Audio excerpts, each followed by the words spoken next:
You're tuning in to the Sheer Resilience Podcast. What's up, Sheer Squad? We are back up in this thing. I owe y'all all kind of salutations and well wishes because this is the first show of 2022. So happy New Year to each and every one of you guys.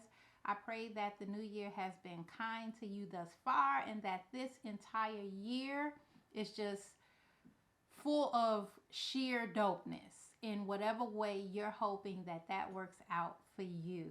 We are also kicking off season 4 of the show.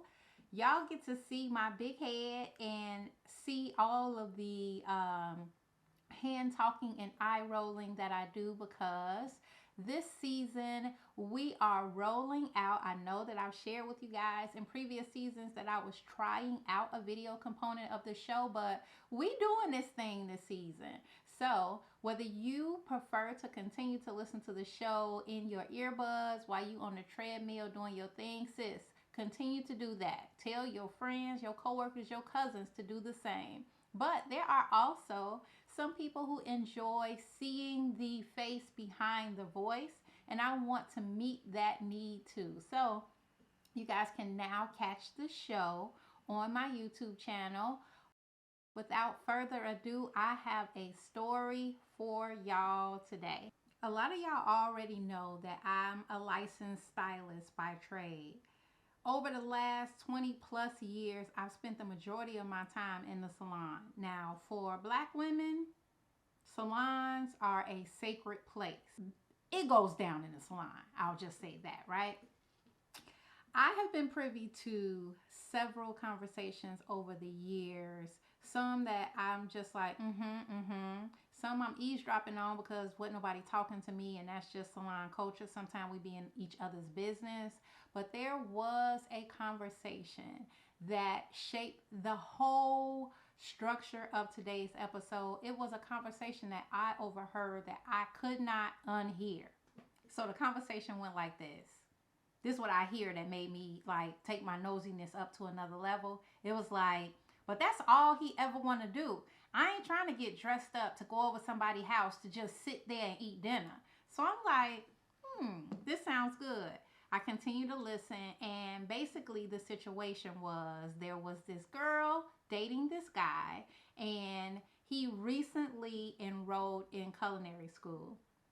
The gentleman was courting this young woman. Apparently, the investment for culinary school was a hefty price, and in order to show that he was still engaged and continue to court her and date her, he couldn't do what he normally would have done had he not had shelled out all this money on this big expense of his education. So he started to practice the recipes that he was learning and have fine dining experiences and had a girl come over to the crib to eat the food he was cooking.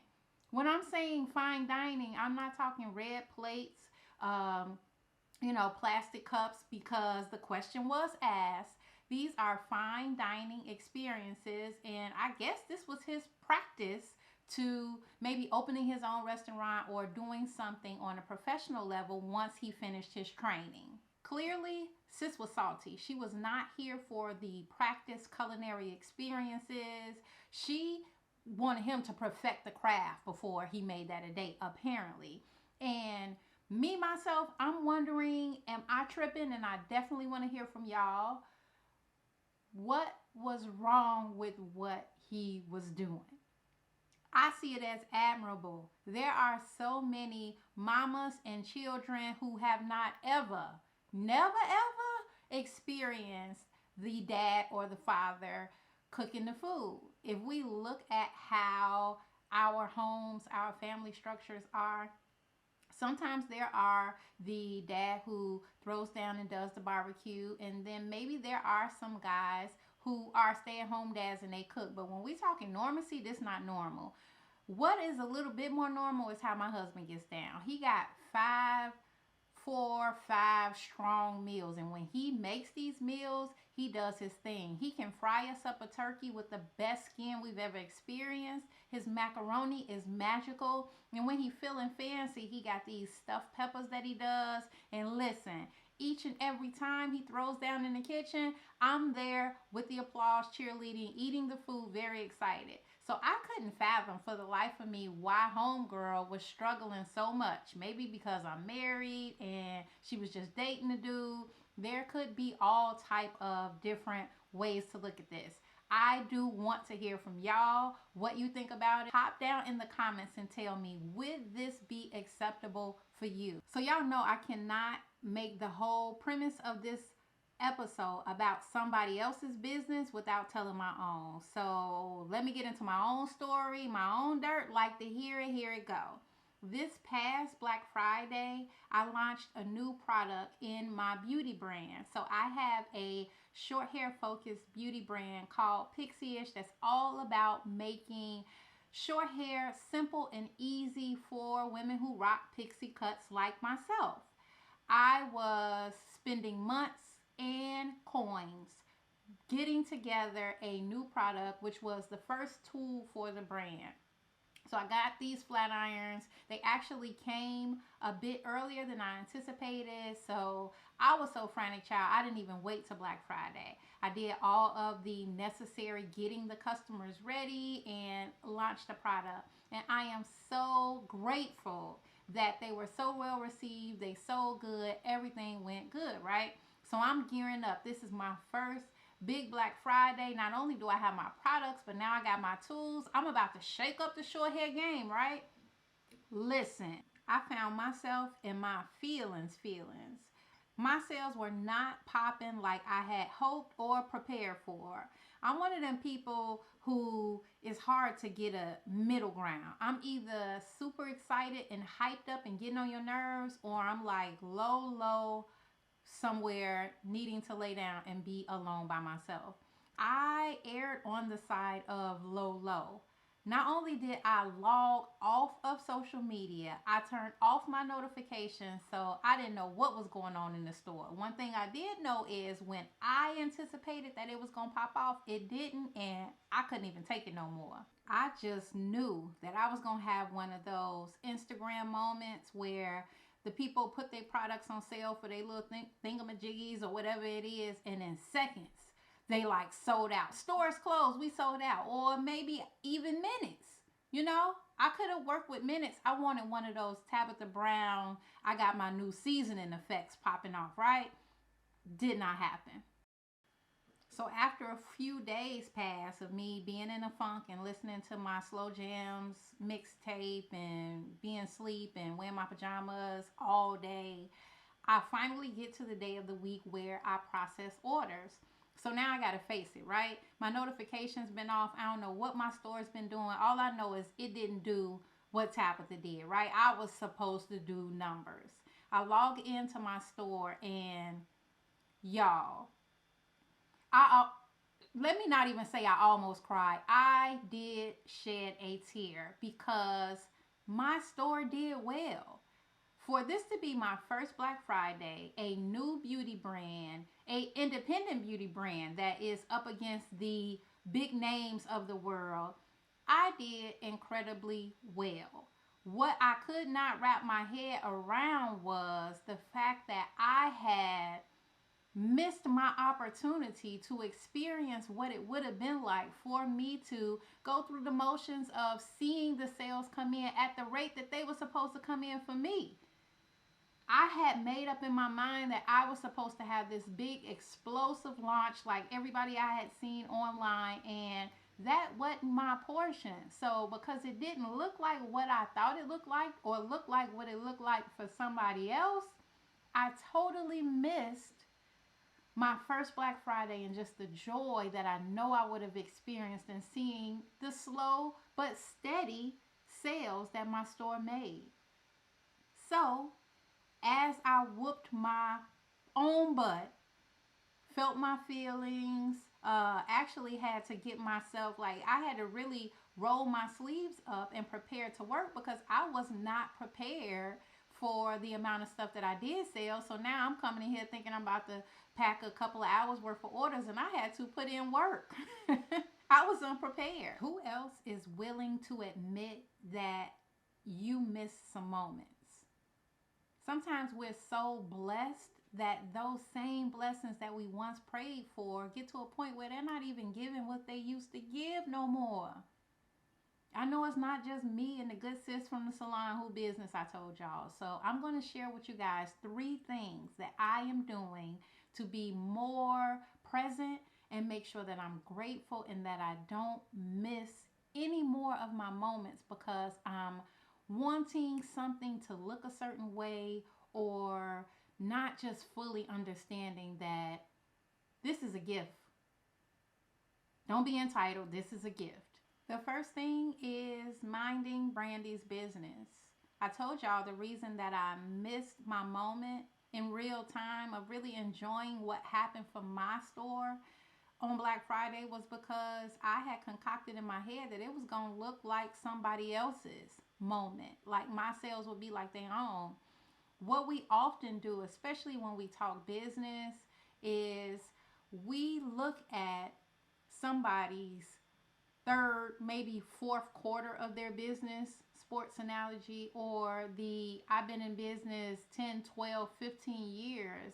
And my little baby business, I'm expecting that because I put in a good year and a half, almost 2 years of work, that I should anticipate that I should have the same make it rain moment as somebody else. And it's just not true. Maybe you're not in business. Maybe it's your relationship, like old girl from the salon.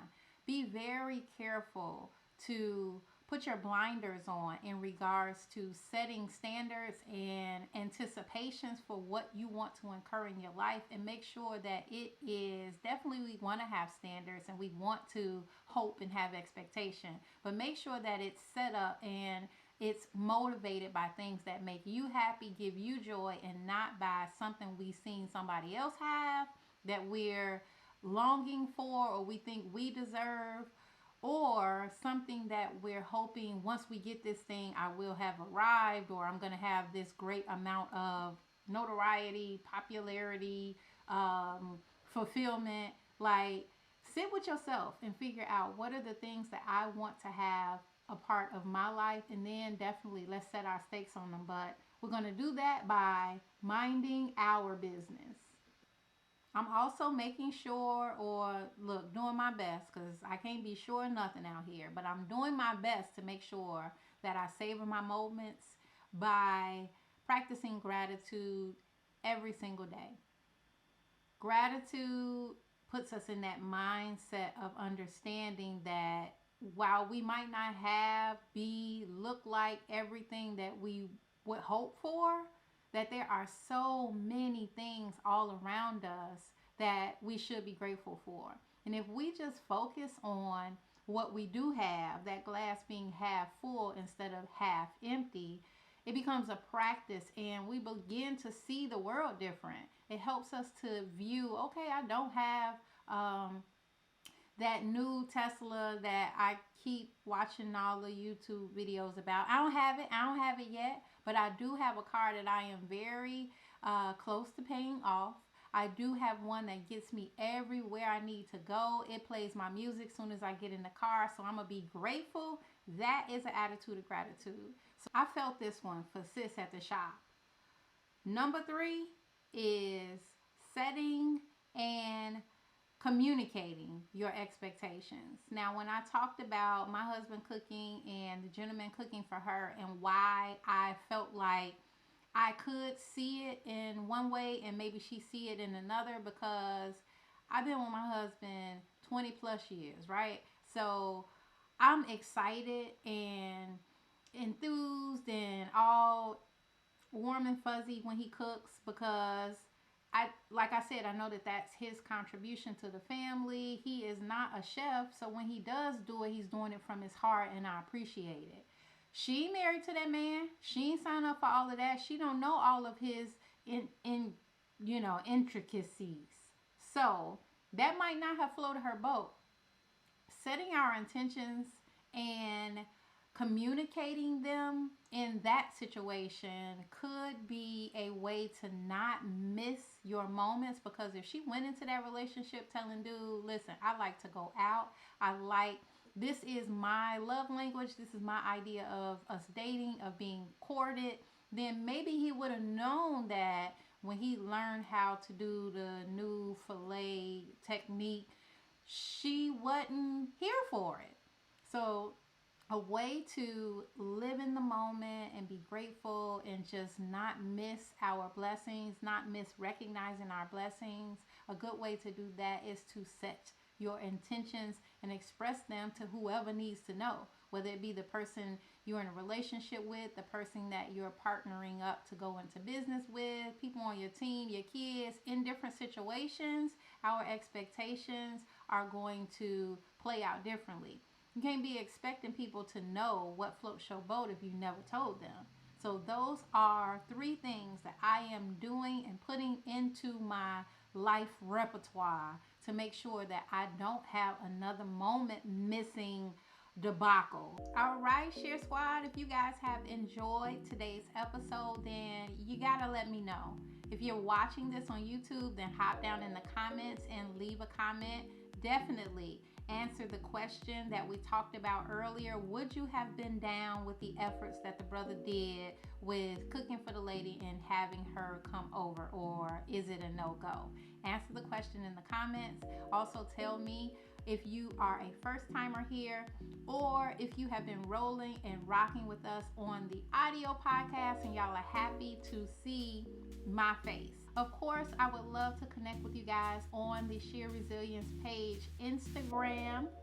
It's just Sheer Resilience, on Instagram. It's not even hard to find. We out here, y'all. You can also connect with me on my personal Instagram page, Brandy Lucas Beauty. All of this will be in the show notes below. Did y'all notice, those of you guys who are Share Squad, that I didn't say what the dope thing that I am digging is today? I have not done away with dope things that I'm digging for season 4. I'm actually taking it up a notch. This week's dope thing that I am digging is binge watching TV with my boo. We have been binge watching Billions. Have y'all seen the show Billions? Love it. I was so opposed to deep diving into it. I am hooked. It just made me think about the topic of today's episode and how at one point in our relationship, I used to be giving brother side eye like, this is not quality time. I am not feeling dated. What are we doing? We watch TV all the time. And the Lord and just experiences and the pandemic has given me such a great appreciation for just that time of us cuddling up on the couch, watching a show that we enjoy, not watching it without one another, and just that QT. So this week's dope thing that I am digging is binge watching Billions with my boo. All right, Share Squad, I cannot wait to hear from you guys. We will be back next week with another episode, both here on YouTube and on your favorite podcast player. Please reach out to your girl, share the podcast, help this thing grow. Until next time, I want you guys to keep learning, keep growing, and more importantly than anything, I need y'all to keep loving, because this world is ghetto. Talk to y'all soon. Bye.